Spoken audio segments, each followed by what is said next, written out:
मित्रांनो, आज मी शिवाजीनगर पोलीस स्टेशनला एंट्री करतोय. बरीच गर्दी दिसते इथे. तर अच्छा, समोर पोलीस ग्राउंडवर काहीतरी चालू आहे.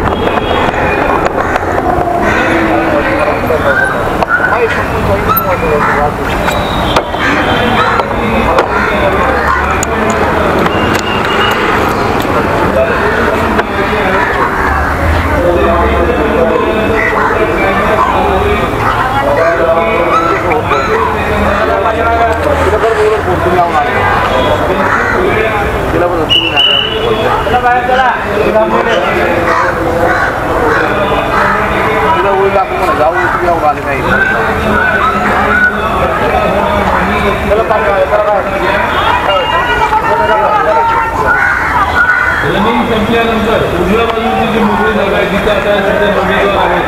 त्या बाजूला सर्वांनी जायचं आहे आणि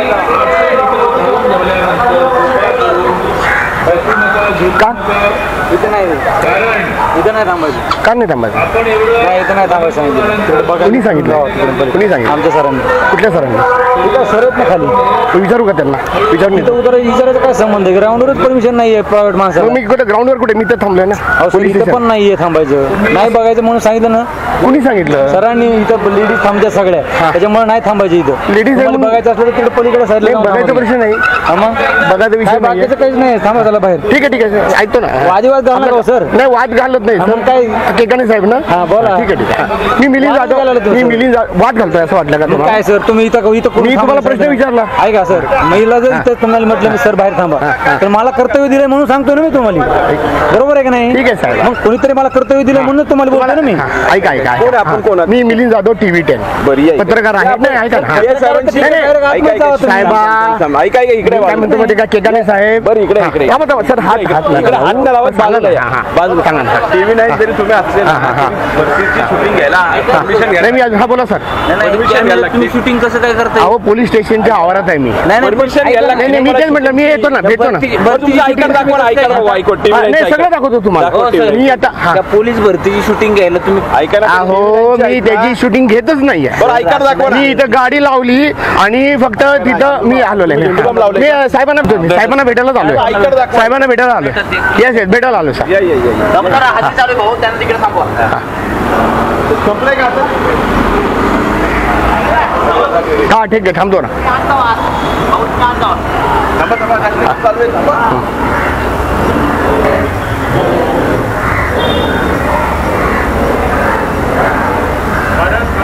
जय जय जय.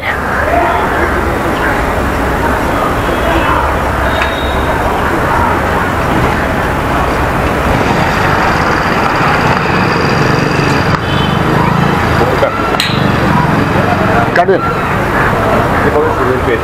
हा भेटतो ना.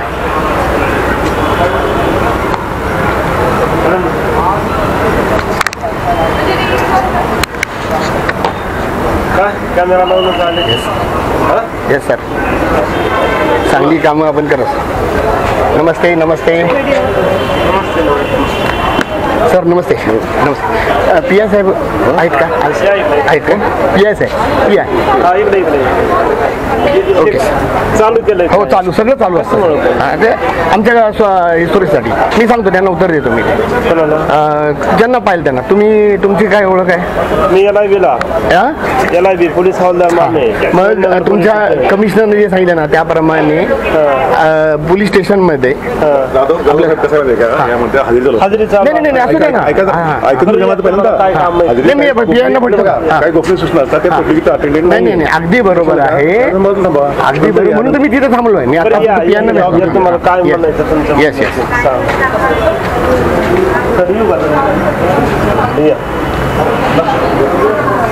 नमस्ते सर. मी मिलिंद जाधव, TV 10. हा ओळख. धन्यवाद सर. सावंत साहेब तुमचं सुद्धा खूप चांगलं इमेज आम्ही ऐकून आलेलं आहे सर. धन्यवाद सर. Yes sir. फक्त प्रोटोकॉल पाहतो सर. मी बॉडी कॅमेरा लावून फिरत असतो, तुम्हाला माहीत आहे. आणि क्या बात आहे सर. धन्यवाद सर. धन्यवाद सर. आज मी आहे ना खास करून तुमच्याकडं ॲज अ माणूस म्हणून आलेलो आहे. बरं का. आणि काय माहिती का, तुम्ही सांगतो की you are recognize as one of the sensitive अधिकारी, बरं का सर. त्यामुळे तुमच्याकडनं आम्ही काही सल्ला विचारायला आलो आहे. जाधवर साहेब हसतायत. नाही, त्यांची आमची चांगली ओळख आहे. तुमच्याकडे बघितलं की हसायला हां हां. तर तुमच्याकडे इथं CCTV आहे का? मग तुम्ही का शूटिंग घेताय ह्याची कल्पना द्या. नावाचंही सांगा सर. नाही अधिकार सगळ्यांना आहे. घेऊ नका. नाही नाही घेऊ सर, घेऊ द्या सर, माझ्याकडे घेऊ द्या सर. सर तुमचं नाव सांगा फक्त. पांडुरंग माने, मी याला दिला असतो शिवाजीनगरला पोलीस हवाला. Very good sir. तुम्ही तुमचं काम करताय आणि डबल काम करताय सर. यांना डबल पगार द्यायची व्यवस्था करा सर. CCTV आहे. Yes sir. सर हा कॅमेरा आमच्या एंट्रीसाठी आहे फक्त, आणि त्यावेळी कुणी जर अधिकारी म्हटले तर आम्ही आपलं बंद करतो बरं का सर. आम्ही साधी माणसं आहे. तुम्हाला अधिकार आहे. हां दास सर, धन्यवाद धन्यवाद सर. काही प्रॉब्लेम नाही आहे. आता एकच आहे, दोन गोष्टी. हां एक काळजी फक्त तुम्हाला घ्यायची की पोलीस स्टेशनमध्ये जर एखादी महिला तक्रारदार असेल हां येस तर आपल्या कायद्यामध्ये जे तुम्ही सर. एक मिनिट सर, मी ह्याच्यावर घेऊ का सर प्लीज. हे फार महत्त्वाचं आहे कारण की मी आज आलो लोकांसाठी झालो सर. मित्रांनो नमस्कार, मी मिलिंद जाधव TV10. आज शिवाजीनगर पोलीस स्टेशनला आलेलो आहे. मी इथे मुद्दाम का आलेलो आहे की चंद्रशेखर सावंत साहेब जे आहेत हे माझे एक वन ऑफ द लाडके अधिकारी आहेत. यासाठी नाही की आमची मैत्री वगैरे आहे, आमची जास्त ओळख नाही आहे, तरी पण हे सेन्सिटिव्ह अधिकारी म्हणून ओळखले जातात आणि आपल्याला अशाच अधिकाऱ्यांची गरज आहे. तर काही सूचना देत आहेत ते जे नागरिकांसाठी खूप उपयुक्त आहेत. जसं CPनी जसं ह्याच्यावर सांगितलं होतं, मीडियावरच सांगितलेलं आहे, तर त्याच्याच ॲडिशनल आता सर काही देत आहेत. त्याच्याबद्दल ते त्यांच्या नावाचे आणि त्यांच्या पदाचे ते सांगतील. सर बोला सर. नमस्कार. माननीय पोलीस आयुक्त अमितेश कुमार साहेब, पुणे शहर पोलीस दलामध्ये त्यांनी काही दिवसापूर्वी सर्वांना जाहीररित्या सांगितलं होतं की आपण शासकीय कार्यालयामध्ये शूटिंग करू शकता, पोलीस स्टेशनमध्ये आपण शूटिंग करू शकता. फक्त यामध्ये काही गोष्टींचं आपल्याला सावधगिरी बाळगायची आहे.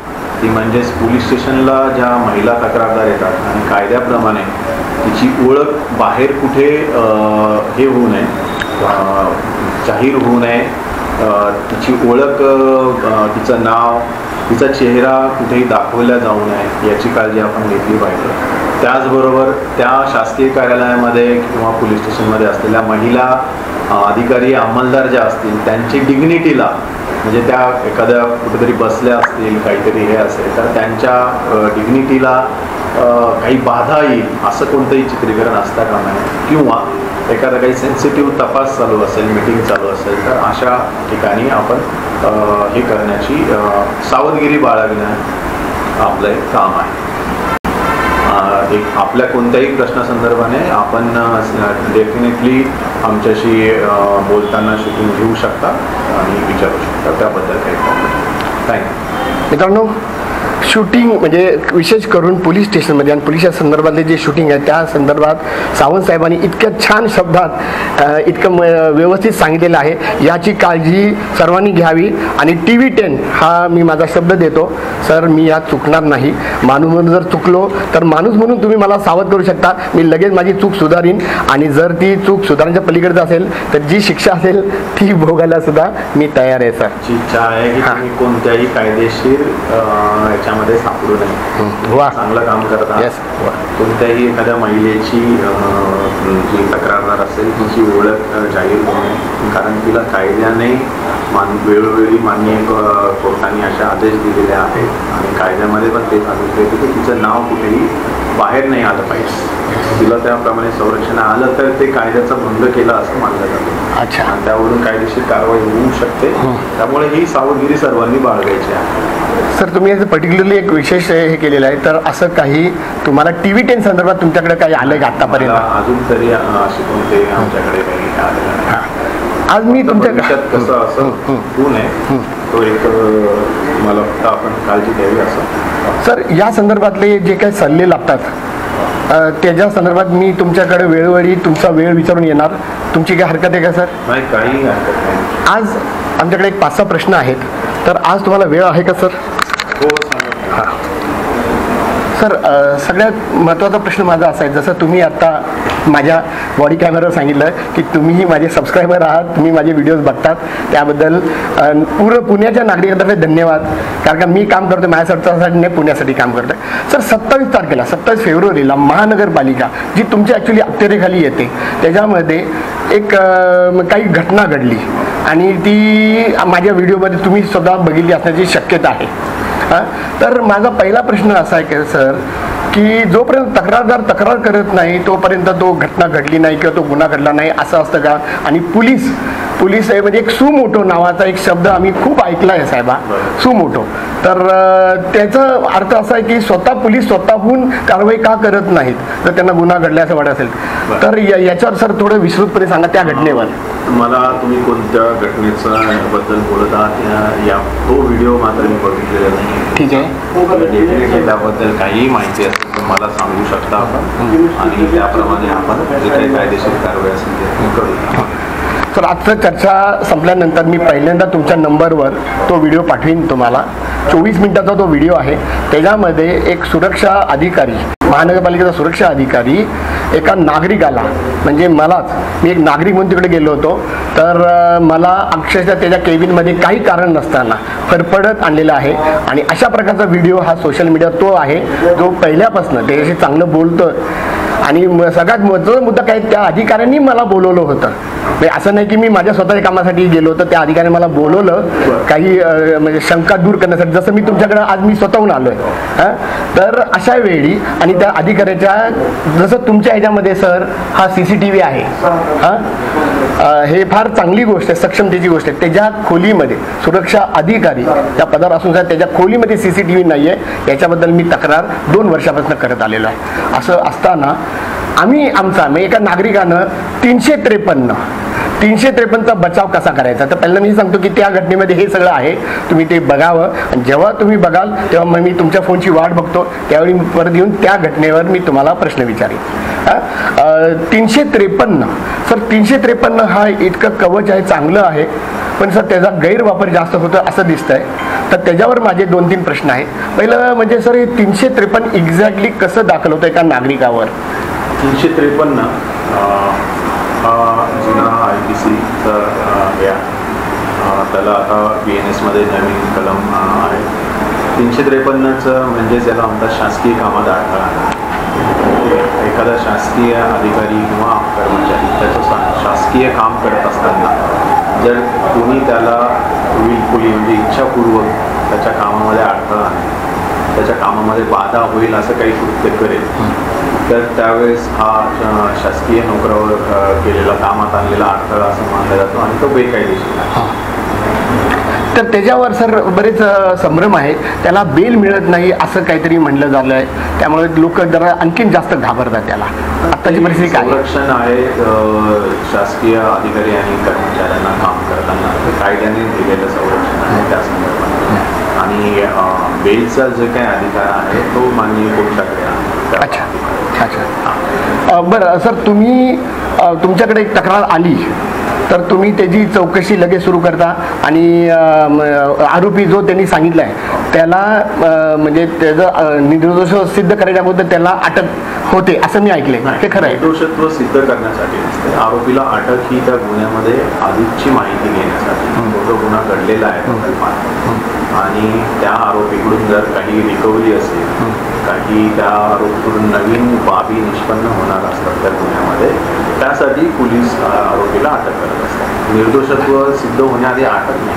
अच्छा, म्हणजे त्याला पण तुम्ही अटक करता का त्यांना फक्त ताब्यात घेता, काय असतं ती परिस्थिती? अटकेची ही गोष्ट आहे की ज्या गुन्ह्यामध्ये पोलिसांना अजून काही रिकव्हरी असते, काही हस्तगत करायचं असतं किंवा ज्याच्यातून अजून काही त्या गुन्ह्यासंदर्भाने सत्यता बाहेर येणार आहे त्याला ताब्यात घ्यायच्यानंतर अशी काही माहिती त्याच्याकडून मिळणार आहे किंवा एखादी त्या गुन्ह्यात वापरलेली वस्तू त्याच्याकडून हस्तगत होणार आहे अशी जेव्हा त्या तपासी अधिकाऱ्याची समज होतो तेव्हा तो त्याला अटक करू शकतो. बरं, मी आता एका मुद्द्यावर असं येतो परत एकदा महानगरपालिका. सर मी जास्त करून महानगरपालिकेमध्ये काम करतोय आणि PMC, तर PMC म्हणजे पुणे म्युनिसिपल कॉर्पोरेशन. तर मी त्याला नागरिकांसाठी एक बदललेले तुमच्या माहितीसाठी सांगतो कारण का तुम्ही सुद्धा नागरिकांसाठी आहात. तर PMCला मी अर्थ बदललाय, प्लीज मेक इट क्लिअर. बघा सर, मी मुद्दाम हे म्हणजे तुम्हाला तुमच्या चेहऱ्यावर हास्य दिसलं तर तसंच लोकांनाही खूप आवडलेलं आहे. मी फक्त सिंपल जातो आणि अधिकाऱ्यांना प्रश्न विचारतो, सर या गोष्टीचं असं मला कळलं आहे, तुम्ही प्लीज क्लिअर करा. तर त्या संदर्भात परत 353 वर येतो. तर 353चे महानगरपालिकेमधले अधिकाऱ्यांनी किती असे दाखल केलेत, मला याची माहिती कशी मिळू शकेल? आता निश्चित आकडेवारी आमच्याकडे नाही आहे, पण मागच्या वर्षी तरी माझ्याकडे गुन्हा नाही आहे महानगरपालिकेचा 353. ते एका वर्षभरात तर असं काही नाही आहे, मागील 1 वर्ष. नाही सर, माझं म्हणणं काय, मी एक मागच्या 5 वर्षाची मला माहिती हवी आहे, तर यासाठी मी काय करावं? तुम्ही आमच्याकडे एक अर्ज द्या. बरोबर आहे, म्हणजे मी तुमच्याकडे अर्ज दिला तर मला त्याची माहिती मिळू शकेल. पहिली गोष्ट म्हणजे आता मी तुम्हाला थोडीशी माहिती देतो. बरोबर आहे, तुमची नंतर आला असेल त्यावेळी बहुतेक विक्रम गौड साहेब असतील किंवा दुसरे असतील, माने साहेब असतील, तेही सगळे चांगले अधिकारी होते असं आम्ही म्हणजे प्रथमदर्शी आम्ही म्हणतो. तर 2 गुन्हे दाखल झालेत आपल्या इकडं आणि दोन्ही जगताप ह्या व्यक्तीने केलेले आहेत. मी परत एकदा सांगतो, ऑन कॅमेरा सांगतोय मुद्दाम सर. बरोबर, तुमची माहिती नसेल सर, त्याची माहिती घेऊन येणार, पुढच्या वेळी मी भेटणार ना त्यावेळी ही माहिती मी घेईन. माधव जगताप साहेब जे अतिक्रमण विभागाचे, नक्कीच तुम्ही ओळखत असणार यांना, माधव जगताप साहेब यांनी एक 353चा गुन्हा दाखल केला. त्याला बरोबर 1 वर्ष झालं, तुम्ही म्हणता ते बरोबर आहे, 1 वर्ष झालेलं आहे त्याचं. तर त्याच्यामध्ये 2-3 मला प्रश्न विचारायचे आहे. हे जे एखादी व्यक्ती गुन्हा दाखल करतात त्याची FIR होते, तर ती FIR ही कॉन्फिडेन्शियल डॉक्युमेंट समजली जाते का? FIR ही महिला विरुद्धची जे महिला अत्याचाराची संबंधाने FIR सोडून बाकी सगळ्या FIR ह्या पब्लिश होतात, पब्लिक डॉक्युमेंट आहे. अच्छा, ते कोणीही पाहू शकतं, काही प्रॉब्लेम नाही. ते आपल्या सिटीजन पोर्टल आहे. अच्छा, सिटीजन पोर्टलवर उपलब्ध असतं, ते मिळू शकतं, कधी मिळू शकतं. Very good. मग ते आम्ही डाउनलोड करून आम्ही आमच्या व्हिडिओमध्ये वापरू शकतो का? FIR फक्त आता जर त्या याच्यावर आहे पब्लिक डॉक्युमेंट, तर तुम्ही वापरू शकता. एक्झॅक्टली, म्हणजे आम्ही ते महिलांचं वगैरे सगळं आधी पूर्ण काळजी घेणार सर. एकच एवढीच गोष्ट असते, महिला कोणाची हे डिस्क्लोज नाही झाले पाहिजे, तपासात काही अडथळा नको यायला. उलट सर, माझी काही म्हणजे तपासाला मदत व्हावी असे काही प्रयत्न आहेत. माझं म्हणणं असं आहे की ती डॉक्युमेंट आम्हाला ह्यासाठी पाहिजे की पोलिसांनी म्हणजे माधव जगताप साहेब म्हणतात त्यांच्या संरक्षणासाठी त्यांनी तक्रार केली, तर त्यासाठी त्यांनी काय चौकशी केली आणि एव्हिडन्स सगळ्यात महत्त्वाचा म्हणजे महानगरपालिकेमध्ये घडलेला आहे. तर महानगरपालिकेची CCTV तुम्ही घेता का अशा घटनेमध्ये? CCTV घेतलं जातं. जर तिथे घटना जर CCTV मध्ये कैद झाली असेल तर त्या संदर्भाने CCTV घेतले जातात. बर, मग तिथे त्यातल्या CCTV तुमच्याकडे तर असतीलच. तसंच आता हे जी घटना घडली 27 तारखेची, परत त्याचंही मी म्हणेन की फार मोठ्या प्रमाणात झालेले आहे ते तुमच्या अखत्यारीखाली येतं. म्हणून माझी अशी इच्छा होती की कुठल्या तरी तुम्हाला खबर आली असेल तर तुम्ही आतापर्यंत त्याचं सुमोठं कुणीतरी कार्य करायला पाहिजे. मी तो व्हिडिओ नाही बघितला. अच्छा, पण आम्ही आता तुम्ही आलात तर तुम्ही आम्हाला माहिती द्या आणि त्याच्या संदर्भाने माहिती घेऊन जे काय आहे कायदेशीर कारवाई त्याला. आता दुसरा 353 गुन्हा जो दाखल झाला आहे त्याच्यामध्ये फार इंटरेस्टिंग आहे सर. हे 2 गुन्हे मी म्हणतो ना सर, आपल्याला स्टडी करायचं आहे आणि लोकांपर्यंत पोहोचवायचं आहे. तुम्ही आणि मी सर, याच्यामध्ये तुमचं सहकार्य खूप लागणार आहे सर. सावंत सर, मला खूप आशा आहे सर, मी खूप आशेनं आलेलो आहे. परत मी सांगतो, दुसरं जे आहे 353 ते परत जगतापांनी टाकलेलं आहे. कुणी तर नंदकिशोर जगताप, जे त्यावेळीचे माझ्या मते त्यांच्याकडे वेगळं खातं होतं, मला ते एक्झॅक्टली माहीत नाही, पण त्यांनी टाकले. रवींद्र धंगेकर साहेब जे आहेत त्यावेळीचे ते आमदार होते का नाही तर तेही मला माहीत नाही, तर त्यांच्यावर ते टाकलेलं आहे. आणि त्याचा पुरावा मात्र सबळपणे मीडियामध्ये आहे, कॅमेऱ्यामध्ये आहे. सरळ सर त्यांनी शिवी वगैरे दिलेली आणि ते त्यांच्या कामामध्ये अडथळा आणता का नाही ते तुम्ही ठरवा, तुम्ही किंवा म्हणजे कोर्ट ठरवेल. तर त्या दोन्ही केसेस आपल्याला स्टडी करायचे सर. तर याच्यामध्ये तुमची खूप मदत लागेल की इथे झालं तर का नाही झालं, इथं पोलिसांनी चांगलं काम केलं असेल तर कसं केलं, नसेल केलं तर त्याच्यावर तुम्ही काय कारवाई करणार, याच्यावर सुद्धा माझी खूप इच्छा आहे सर की ते व्हावं. नागरिक सर, पोलीस आहे ना म्हणजे इतक्या आधारावर येतात आणि जर पोलीस काय काय चुकीचे वागतात ना सर, तर म्हणजे तुम्ही, मी असं म्हणेन CP नंतर सर, मी कॅमेऱ्यावर बोलतोय सर, CPनी सरळ म्हणजे ते बघितलंच नाही माझ्या कॅमेऱ्याकडं, त्यांनी सरळ सांगितलं कोण अडवतं तुम्हाला, नाही अडवणार, माझी माणसं अडवणार नाहीत. त्यांनी माझ्या माणसांनी असं म्हणून पोलिसांना घेतलं आणि त्याचं उदाहरण सगळं तुमच्या समोर आहे. सरांनी ती गोष्ट खंबीरपणे क्या बात आहे. त्यात कोणाला शंका असण्यासाठी कारण पण सरांच्याच मार्गदर्शनाप्रमाणे ते एकदा ज्याप्रमाणे धोरण सरांनी सांगितलेलं तेच तंतोतंत लागू करण्याचा प्रयत्न करतो. ओके. आमची फक्त एकच भीती आहे की CP सर काय इथं नेहमी राहणार नाही, त्यांची बदली झाली तर हा नियम बदलू नये. नाही, एकदा त्यांनी ती गोष्ट सांगितली तर त्यांनी डेफिनेटली काही कायदेशीर आधारावरच ती गोष्ट सांगितली. त्याच्या अगेन्स्ट मात्र कोणतेही कायदेशीर आधार नाही आहेत. त्यामुळे माननीय सरांचे ते असले किंवा नसले तरी ही गोष्ट राहणारच आहे. अच्छा. काही त्याबाबत हे नाही. आता तुमच्या अधिकाराखाली हे आहे का नाही मला माहीत नाही, पण तुम्हाला मी माझा प्रश्न विचारतो. एक साधी शंका आहे सर, एक सामान्य नागरिकाची. पुण्यामध्ये 2 आयुक्त आहेत, एक आहेत पोलीस आयुक्त आणि एक आहे महानगरपालिका आयुक्त. एक मिनिट सर, बंदच कर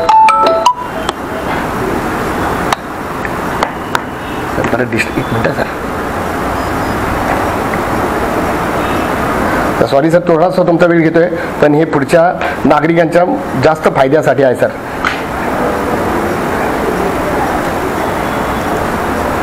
बंदच केलं हे.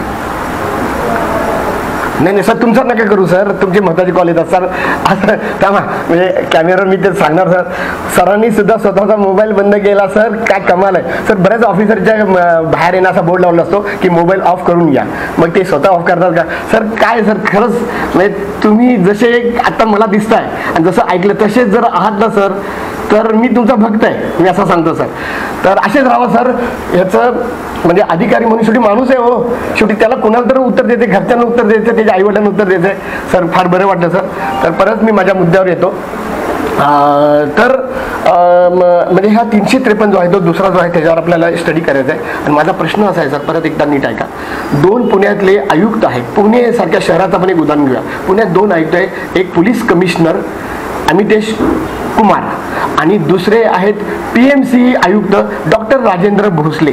दोघी चांगले अधिकारी आहेत, एक IPS आहे, एक IAS आहे. अशा वेळी पुण्यामध्ये दोन्ही आयुक्तांना 2 वेगळे नियम असू शकतात का शासनाचे, असा माझा साधा सरळ प्रश्न आहे एका अधिकाऱ्याला. आपण कोणत्या ठराविक गोष्टीबद्दल बोलता त्याबद्दल मी कमेंट नाही करू शकत, कारण ते दोन्ही वरिष्ठ अधिकारी आहेत. ठीक आहे, त्यांचे पर्टिक्युलर कोणत्या नियमाबद्दल आपण बोलतात तेही मला सांगतो.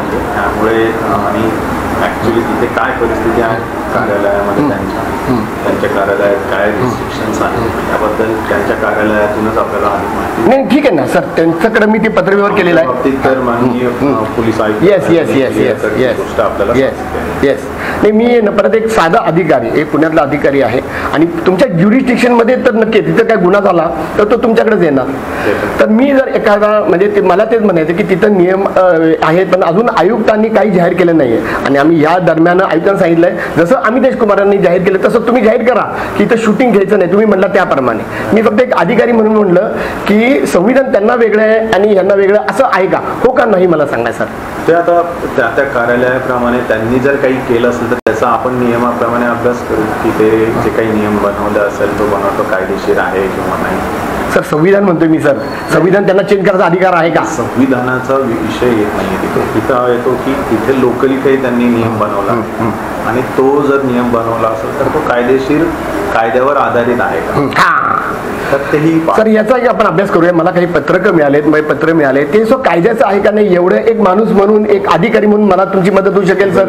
हां, तर ती मदत मला हवी आहे. मी सगळी परिपत्रक आपण त्यावर स्टडी करूया सर. आणि तुम्हाला मी हे सांगतो सर, मी मिलिंद जाधव TV10. मी माणूस आहे, माझ्याकडनं चूक होऊ शकते, अगदी म्हणजे नियमाची चूक होऊ शकते. तर छोटे चूक असेल ना तर मलाही सांगा, मोठे चूक असेल तर मला सांगून बघा. माझ्याकडे ॲक्सिडेंटचं मोठं चूक होऊ शकतं. हां, तर त्याबद्दल मी तुमच्याकडेच येणार सर. मी पहिला फोन तुम्हाला करणार प्रत्येक वेळी जर मला कुठेही गेलं तर.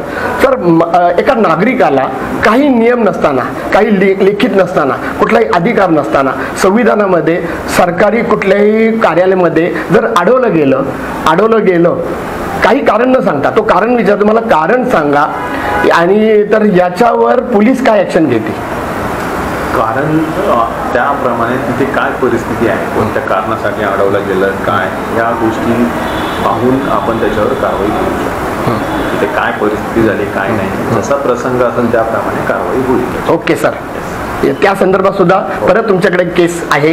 त्याची अशी की मी स्वतः मला कारण मी विचारतोय हे कॅमेऱ्यावर कैद आहे, पण ती पोस्ट अजून मी केलेली नाहीये. कारण का पोलिसांच्या संदर्भात आहे ना सर, पोलिसांचा मला फार चांगले अनुभव आलेले आहेत आणि CPनी जर एवढे अधिकार दिलेत ना, आम्ही त्याचा गैरवापर करणार नाही सर. आम्ही तर त्याचं मी पोलिसांना फोन केला होता 112ला. 2 पोलीस आले आणि त्यांचंही शूटिंग मी तिथे घेतलेलं आहे. म्हटलं धन्यवाद तुम्ही आलात तिथं, पण त्यांनी मला ते का अडवत आहेत ह्यांना त्यांना प्रश्न विचारण्यामध्ये असमर्थता दाखवली. ते सुद्धा तुम्ही बघा, ते सुद्धा मी टाकीन, पोस्ट करीन. आणि त्यांची सुद्धा माझी ती तक्रार अजून पेंडिंग आहे. त्याच्यावर सुद्धा आपण काय कसं करायचं याच्याबद्दलचा मला तुमच्याकडनं सल्ला लागणार आहे. एक तिकडेही त्यांनाही आवाहन करतो की जिथे नागरिकांना काही गोष्टींच्या अडचण असेल एखाद्या शासकीय कार्यालयामध्ये, त्याचं समाधान करणे सगळ्यात पहिले शासकीय कार्यालयाचं काम आहे. त्याच्या कोणत्याही शंकेचं निरसन करणे, ज्या भेटीच्या वेळा दिलेल्या असतील त्या वेळेमध्ये त्यांनी नागरिकांना भेटायला पाहिजे प्रायोरिटीने. एखादी गोष्ट अर्जन्सीची असेल तर त्या बाबतीत अपवाद पण होऊ शकतो. तर एक सतसत विवेक बुद्धी राखून आपण याच्याशी डील केलं पाहिजे. काय शब्द डेफिनेटली सगळ्यांना कामं आहेत, महत्त्वाची कामं आहेत, डेली कामं पण आहेत सर्व शासकीय अधिकाऱ्यांना, पण यात एक बॅलन्स आपण सर्वांनी सांभाळलं तर असे प्रसंग होऊ शकत नाही. सर आजच्यासाठी शेवटचा प्रश्न, आणि मी आता I am very much satisfied sir. पत्रकार याच्या काय लिमिटेशन्स आहेत आणि अधिकार काय आहे, आणि तुम्ही TV10 आणि मिलिंद जाधव यांना मी याच्यात तुम्ही मला ओळखताय असं माझ्या लक्षात आलं, तर यांना तुम्ही पत्रकार मानता का आणि त्याची काय व्याख्या आहे याचा विस्तृत करा. म्हणजे आणि पत्रकार म्हणून हा गुन्हा आहे का, पहिली गोष्ट म्हणजे. पत्रकार आता आपण व्हॅलिड एखाद्या जे काही शासनाने नियम घालून दिलेले आहेत त्या एखाद्या म्हणजे पत्रकार आहात, वार्ताहर आहात, किंवा एखाद्या जे काही दैनिक असेल किंवा साप्ताहिक असेल, जो काही मीडिया आउटलेट असेल त्याचे आपण अधिकृत आहात किंवा नाही याच्या संदर्भाने शासनाने काही नियम घालून दिलेले आहेत. बाकी तर आपलं काम काय आहे आपल्याला मी न सांगितलेलं बरं, पण ते चांगल्या चोखपणे करतच आहात. दुसरं त्याच्यात काही इश्यू नाही. मला लोक म्हणतात पत्रकार, मी स्वतःला पत्रकार म्हणत नाही, पण जर माझ्या विरुद्ध अशी तक्रार आली की हा खोटा पत्रकार आहे, हा तोत्या पत्रकार आहे, तर माझ्यावर कुठला गुन्हा दाखल होतो का?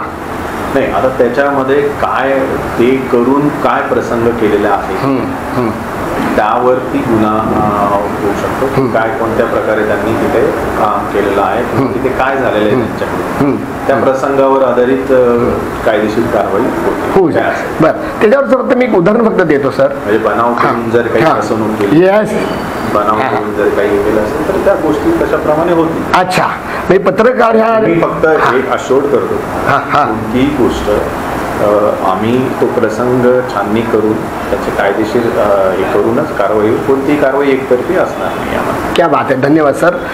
तर मी तेच म्हटलं, तेव्हा फक्त उदाहरण मी असं सांगतो की मी पत्रकार स्वतःला म्हणत नाही आणि मी मानतही नाही. मी एक मध्यस्थ आहे जी माहिती घेतो, जसं आता मी तुमची माहिती घेतोय आणि ती लोकांपर्यंत पोहोचवतोय. सर याच्यावर हे सुद्धा सांगा सर, ही तुमची जी माहिती आहे मी ती पोस्ट करणार आहे, तुमचं काय ऑब्जेक्शन आहे का? नाही, ऑब्जेक्शन काय नाही, ही गोष्ट पब्लिकमध्ये उपलब्ध. Yes yes. हां, आणि किंवा 353 माझ्यावर दाखल किंवा असं काही ते छान असणार सर, तुम्ही त्याच्यामध्ये मला उत्तर मिळालं सर. तर धन्यवाद सर. फक्त शेवटची एक गोष्ट मी तुम्हाला सांगतो परत एकदा आणि आजचं हे संपेल. सर मी त्या दिवशी विटकरांवर तक्रार का दाखल नाही केली हा प्रश्न मला नागरिक विचारतात, हे नागरिकांसाठी आहे.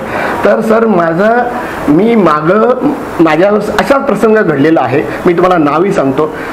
जे आयुक्त होते त्यांचा बॉडीगार्ड जो होता, खान नाव आहे त्याचं, ती तक्रार इथे दाखल आहे, ती FIR सुद्धा दाखल आहे. आणि त्याच्यामध्ये मला पोलिसांचं सहकार्य दुर्दैवानं मिळालं नाही. त्याच्यावर सुद्धा तुम्ही ते अभ्यास करू शकता. ती केस मी तुमच्यासमोर आणणार आहे आणि ते तुमच्यासमोर आपण बघून त्याचा स्टडी करायचा आहे. तर तो अनुभव घेतल्यानंतर मी काय म्हणलं की जर एखाद्या सामान्य सुरक्षा रक्षकावर तक्रार दाखवून जरा पुढे काही होत नसेल आणि त्याला उशीर लागलेला आहे, तर मग ह्या सुरक्षा अधिकारी ना त्याच्यासोबत संबंध असतात सर, तर मग मी तक्रार दाखवून काय करणार, तोच उलट माझ्याकडे कारण नसताना 353 दाखल करणार, कारण त्याला चॉईस नसणार. म्हणून मी आत्तापर्यंत त्याच्यावर तक्रार दाखल केली नाही आणि कदाचित करणारी नाही. कारण की त्याचा काही उपयोग आम्ही नाही. तिथे एक सेशन घेणार आहोत सगळ्यांचं की वा. कशा प्रकारे आपण हे करायला पाहिजे. आम्ही काही सूचनाही वेळोवेळी त्यांनी पण आम्हाला मार्गदर्शन मागितलं नगरपालिकेमध्ये तर त्याप्रमाणे अशा प्रकारे काय हे करता येईल ते आम्ही चर्चा करून त्या गोष्टी जेणेकरून नागरिकांना असं परत त्रास होणार नाही. डेफिनेटली एखादा गोष्ट होण्याच्या अगोदर जर तिला प्रिव्हेंट करू शकतो क्या बात आहे. ते आपल्यासाठी चांगलं आहे. काही गोष्टी हां. एखाद्या वेळेस शासकीय नोकऱ्यांकडून पण अजाणतेपणा होऊ शकतात. सगळ्यांनाच कायद्याचं परिपूर्ण नॉलेज असं काही नाही. क्या बात. डेफिनेटली त्यांना थोडंसं हे करून आपण सांगू शकतो. फार मस्त सर, बरं वाटलं. आणि ह्या जे काही चर्चासत्र होणार आहे त्याला आम्हाला TV10ला इन्व्हाइट करता येईल का सर? आम्ही तिथं राहू शकू का? डेफिनेटली आम्ही असं काय झालं तर तुम्हाला नक्की कळवू. धन्यवाद सर. ओके. मित्रांनो, मी मिलिंद जाधव, TV10. मी या व्यक्तीला सल्यूट करतो कॅमेऱ्यावर. आणि हे तुम्ही सर सगळ्यांनी बघा आणि अशा पद्धतीने वागा. तुमच्याकडे एखादा जर अधिकार मिळाला, मला जर कॅमेऱ्याचा अधिकार मिळाला आहे, त्याचा मी गैरवापर करणार नाही आणि तुम्हीही करू नका. पण तुमच्या संरक्षणासाठी जर करत असाल तर तो जरूर वापरायला सुरुवात करा, विशेष करून महानगरपालिकेमध्ये. मी मिलिंद जाधव आणि तुम्ही बघत आहात TV10. सर सॉरी सर, काही चुकलं असेल तर मला दिसतं का ते? माफ करा. मला नाही दिसत. परत लॉग आउट करून ठेवू का?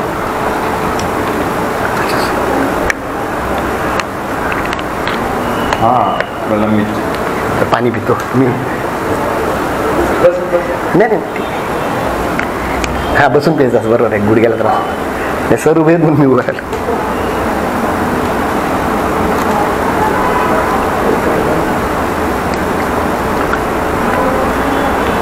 मी आता प्रलंबितला लावलं ना. आता दिसतं 165.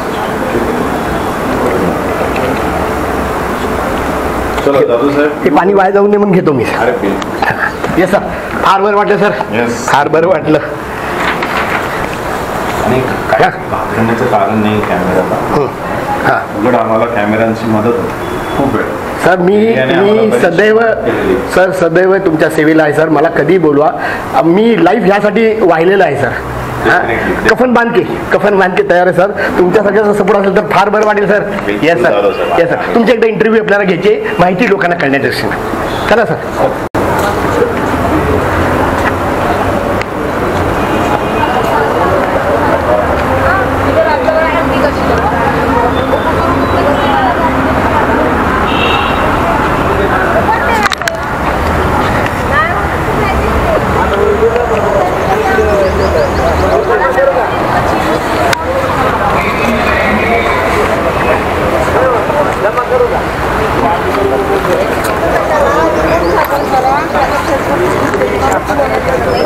काम करा.